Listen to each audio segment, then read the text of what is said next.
Welcome to another Public Spirit Guide reading with Captain Kate. This reading is for Luna Bird, and for those of y'all that are not familiar with my page, everything that I say is completely channeled, so look into it. I go up what the guides tell me to, so let's get started. Alright, Luna, so I went to the strongest introspective guide for your now moment, and it's been a long time, I will say, since I've gotten a guide like this.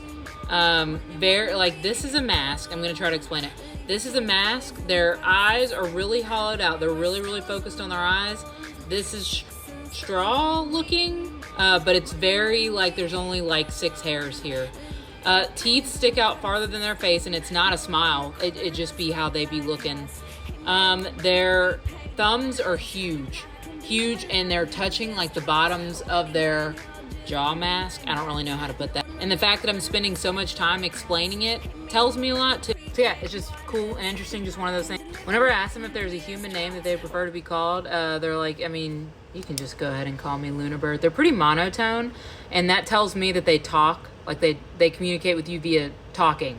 You're a hearer for this guide. That's how you be channeling this guide. I also find it interesting that they're so exhausted sounding or exasperated sounding. I would look into that. Either go to the most impactful point or strongest introspective point that you can heal, manufacture, and overhaul about that. But there's definitely something there. Okay, whenever I ask them what is their purpose as being your spirit guide / spirit team member, the song Paper Airplanes by MIA starts playing. It's like, dun dun dun, get high like paper, get fly like planes. Do you lucid dream?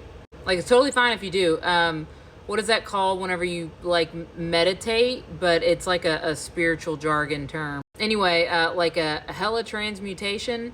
But I think the thumbs, I say think, but the thumbs, why they're so huge, is it's like your anchor point. You come back to it whenever you're in these states. Do you do extracurriculars?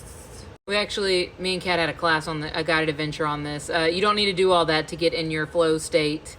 I don't technically even have a flow state. You could just be existing. Anyway, guided adventure subscription, just throw that in there. Boop. So yeah, they help you kind of interpret your quote-unquote flow state things that come up.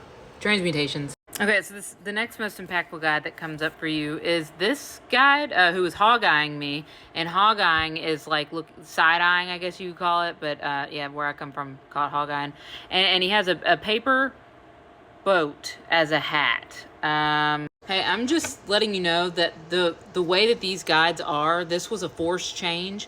I don't know if you recently had a life experience or something to where you changed your path, and they now look like this. But I'm going to be minding my own spirit guide reading business. Whenever I ask him if there's a human name that he'd prefer to be called, he says D'Angelo. Whenever I ask him how he communicates with you, it's literally with his eyes, which tells me that you are either a seer and you see when he shifts his eyes, or you're a feeler and you can feel when he shifts his eye, the feeler part.